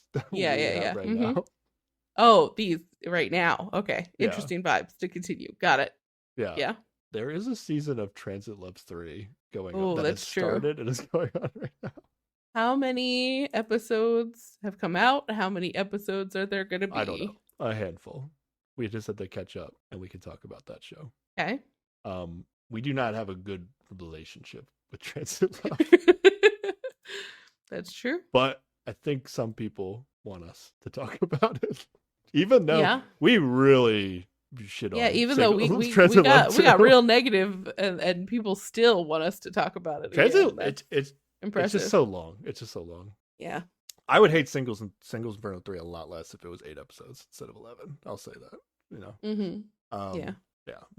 Maybe we should take a reset week before we jump into anything like Transit Love 3. Yeah, I think that's fair. Yeah. Okay. We also still have to do Love Catcher Bali.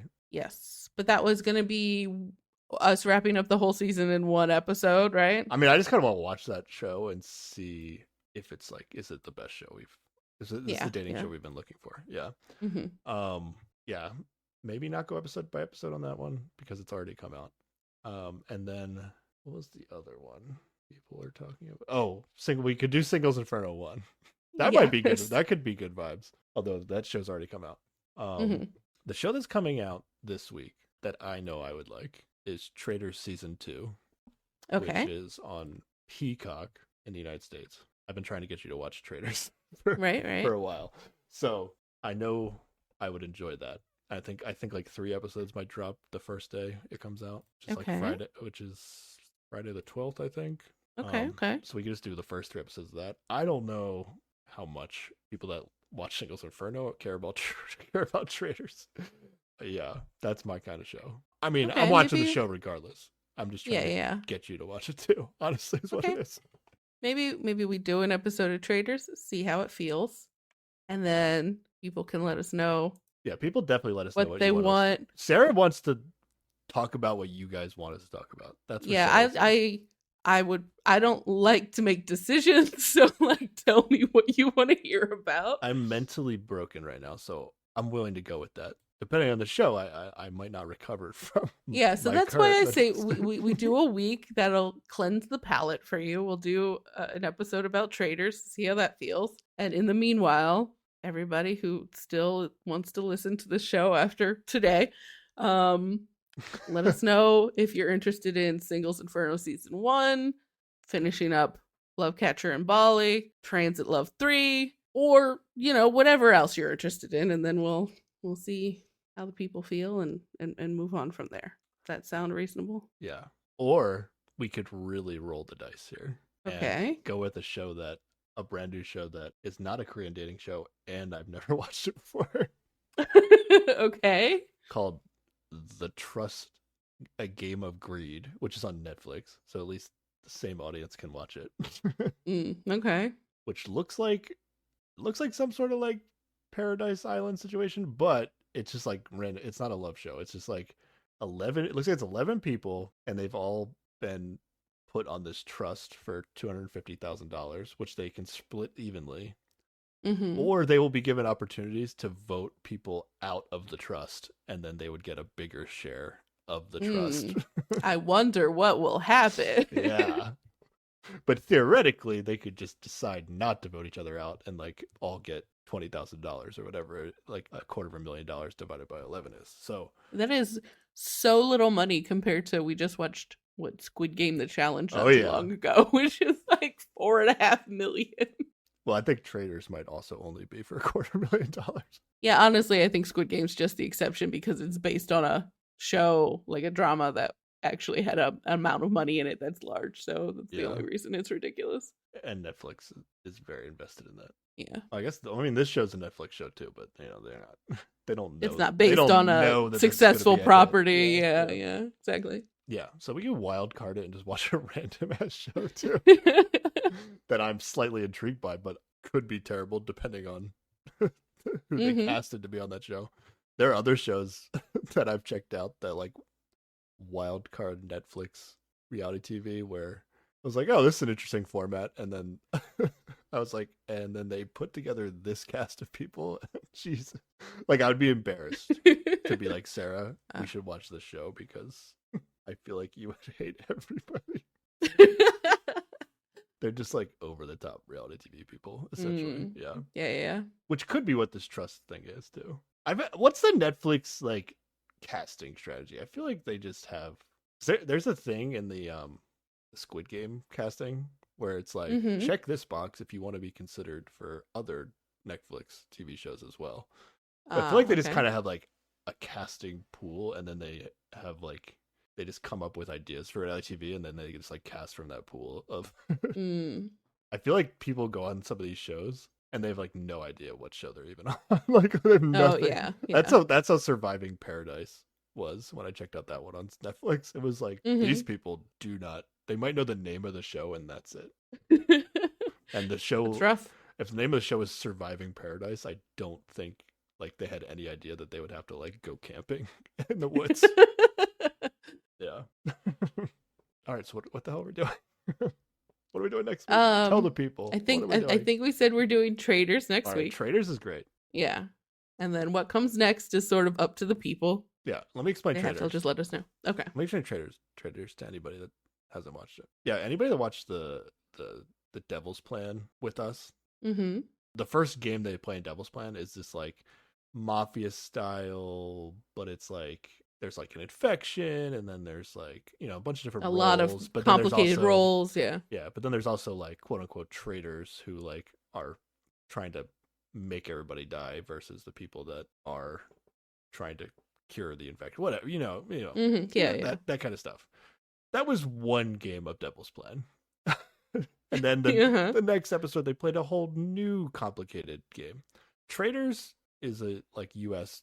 There, I think there's like Australian and UK Trader seasons too, but the US one, it's going to be a bunch of returning United States reality TV stars who I know some of them. I'm fans of some of them. Okay. And they just play this very dumbed down version of Mafia where every night the traders like get randomly assigned out of the 20 or whatever. And every night the traders like agree to murder one person, and then that person is off the show. And then during the day, pretty much everybody, the entire cast votes to banish somebody from the mansion. And then people continuously just get eliminated that way. And then the goal is for the traders is like to still be around in the end. Mm-hmm. And then the goal of the faithful is to get rid of all the traders out of the game.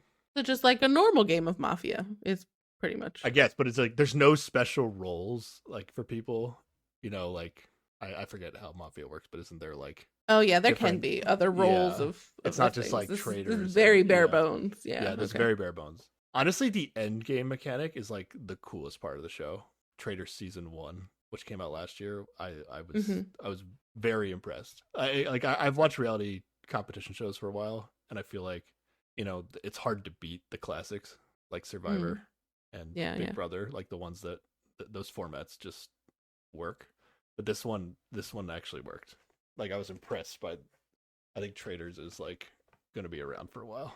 This format, it's in many countries going strong, basically. But the end game format is what's so interesting. Is like the game ends when the players decide that it ends. Oh, like once it gets to like final 6, everybody will vote. If you all want to end the game ends. If one person wants to keep banishing, we'll keep banishing. And that goes until there's 2 people left or everybody agrees to end the game. What happens if there are still traders and you end the game? Then you lose. The traders win. Okay. That's honestly like the best part of the show. The show's so good. I basically watched a podcast which played an entire season of Traders in like 5 hours. Okay. And it was still good. It was actually crazy how it was still dramatic even without all the shenanigans of normal TV production. I'm a big fan of the show, so it's gonna be good. Okay, cool. Can't wait to introduce Sarah. I can't wait to introduce Sarah to it. That's what this podcast used to be. It was just you and I recommending shows to each other. Yeah, pretty much. But now, yeah, I Singles Infernos. I have hopes that they can turn that show around. Yeah, and I'll still watch it. Yeah, definitely. I'm still gonna watch it. It's just a little down on the end of the season, but not enough where I'm not gonna watch next season. Yeah. Oh yeah, we're watching Traders. Oh yeah, people let us know.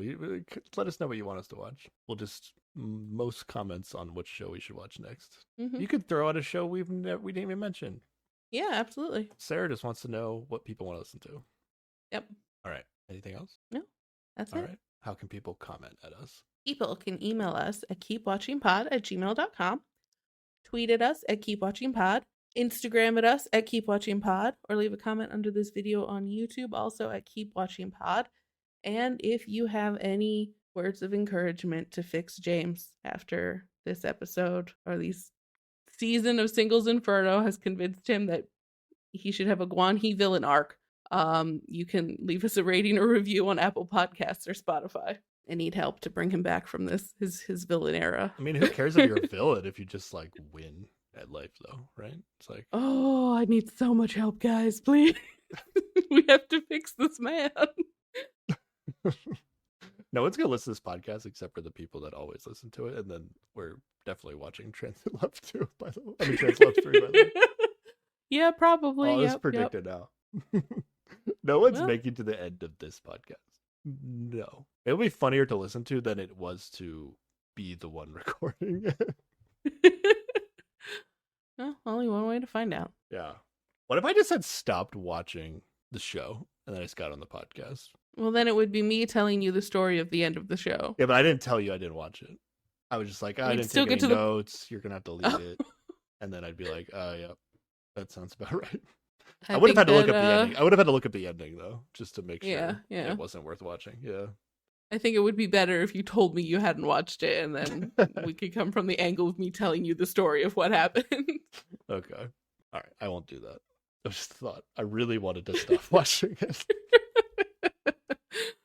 Like more than you wanted to stop watching episodes or the season of Transit Love that we were talking about? I was thinking about that. I think so. Like, oh, okay, at least this is the thing. The thing that Transit Love had going for it was that I had never seen the show before. Mm-hmm. So I didn't know how like the ending worked, and I didn't know like if the like what the edit strategy of the show was. I don't know. Like there was potential for something to happen, but there was like a long stretch of like kind of nothing happening on that show. Yeah. Which was hard to get through at the pace that we were watching it at. It's like ultimately, I think I still like Singles Infernos better just because it's not as long. Like even yeah. honestly, like even when it's bad, at least it's not as long. But like Transit, like the ending of Transit Love 2, like the finale of it wasn't bad. Like it was pretty like there was some drama and intrigue in the final episode of that show where it was not in this season. So yeah, that's true. In terms of if you're talking about like watching the end of the show, I would have more likely stopped watching Singles Inferno 3 than Transit Love 2. Okay, who's the worst villain? Oh, this is Guan-Hee or definitely been He-Do? thinking about this. Okay, in the history of our podcast, I'll tell you the top 3 villains. Okay. 432 is number 1, which is a funny thing to say, but 432 from Squid Game: The Challenge is number one villain. Number one. Okay, villain. okay. I was just thinking dating shows, but okay. No, this is at this point nobody's listening to this. At this point, this is for the big fans of the podcast. Nobody's listening anymore. Yeah, so 432 is the worst. Actually a bad person. Yeah. Okay. In the moment of time that we watched him, he was a bad person. I guess Guan-Hee's number 2. Because Guan-Hee chose to behave this way with like strangers that he met, like it wasn't in the context but of He-Do was like legitimately emotionally abusive, which is why I was gonna put him as number 1, but you make a valid point about 432. So yeah, he's gonna outrank Guan-Hee for me. I guess I mean like if like Kei-san kept dating Guan-Hee though, like is you would rather date Guan-Hee than He-Do. I mean, let's be honest. I'm not dating either of them. I'm out. No, but which you gotta choose one. No. Like in the shows and in life, you can only always choose yourself and walk the fuck away. I'm walking the fuck away from both of these men. I'm not dating either. That's not a fun exercise in this context. But I will say, like, we have observed He-Do's patterns of behavior when he is in a relationship. All we have observed from Guan-Hee is his really shitty nagging pickup game. Now, probably that continues into his normal dating life, but I don't know for sure. I know for sure that He-Do is pretty much emotionally abusive on the regular. Yeah, I think I'd rather date Guan-Hee than He-Do. I'll say that. There is a theme, though, at least among these two villains, is that they are both professional athletes. I don't know what that says about that's what I'm saying. But wait, did I finish saying that earlier?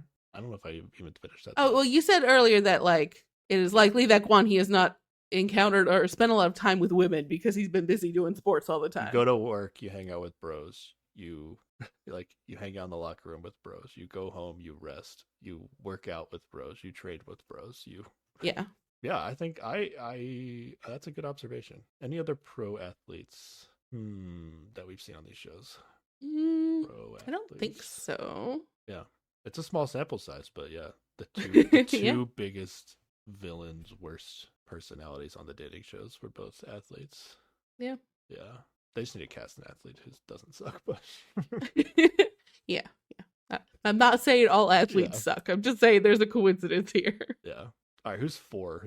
Who's 4 on the list of villains? Is there a good 4? This is where we could go totally different directions. How much longer? If we want a 3-hour podcast, how long did it go? Okay, only 45 more minutes if we want to keep up our close to 3-hour podcast. This one might be under 2 hours after it's edited. Yeah. Yeah, who's even on the list of 4's worst? I mean, it's probably somebody from Transit Love 2, if I had to guess. Yeah. Oh, yeah. wait. Why can't I remember her name right now? Oh my god. Hayan?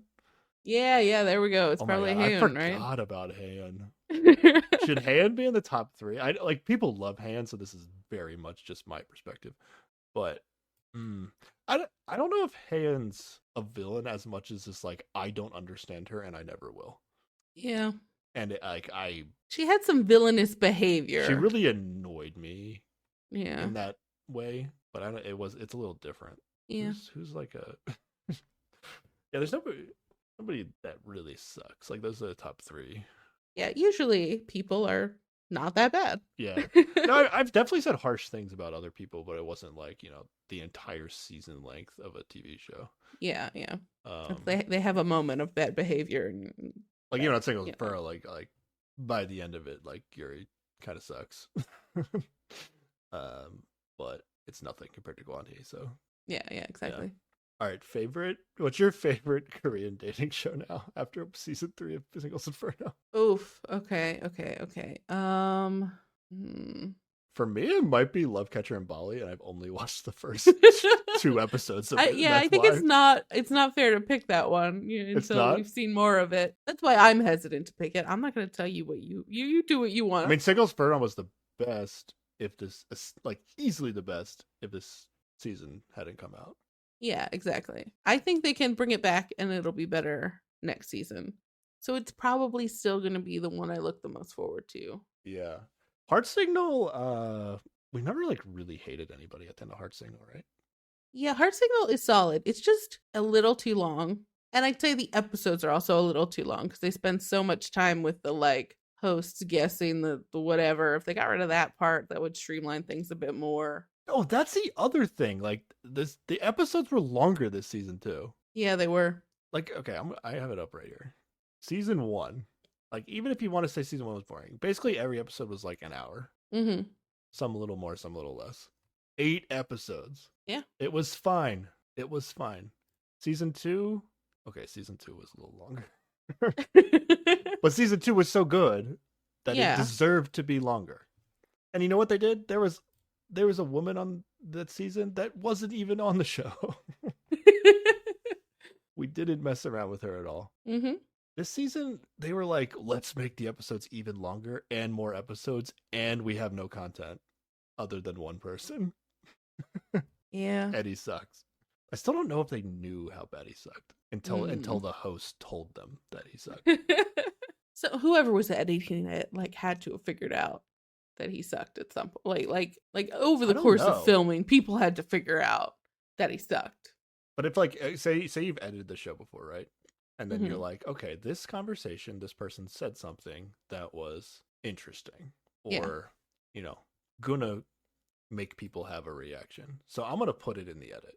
And then they give it to the hosts, and the host always find a way to spin it where it's not bad, and it really just shows that they really like the person or whatever bullshit they want to say. And you've edited Singles Inferno for 2 seasons. No scene has ever resulted in negative. Well, they probably did get negative comments by hosts, but they also were at least able to get positive comments from them. Yeah. And then this season, you're like, yeah, Guan-hee is saying all the things that people are going to have reactions to. And then they give it to the host. And they're like, well, we can't spin this one. And you're like, oh, wow. Okay. I guess Guan-hee really does suck. We can't, even our paid hosts can't spin this for us. I got to imagine that the editors picked up on it before and they were just like, well, this is what we got. So here we go. Maybe.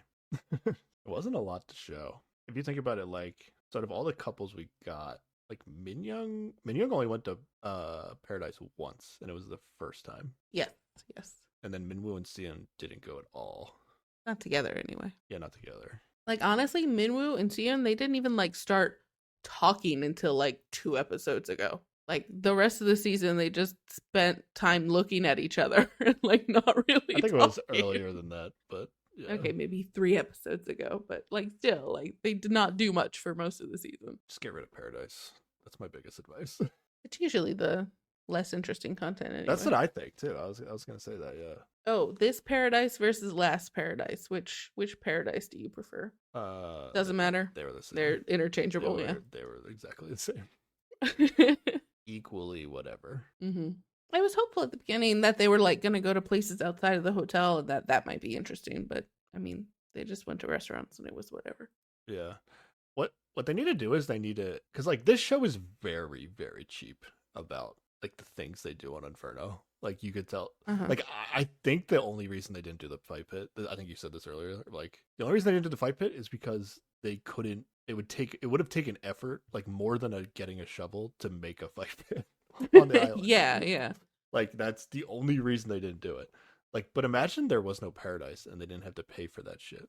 They'd have so much money to actually make Inferno cool. Well, how much do you even think they're paying for them? I mean, they specifically have that one like shot every time of just like, ooh, look at this hotel. Like, here's the name of the hotel across the side of the thing or whatever. Like, I guess I don't know. They're still getting helicopter rides and.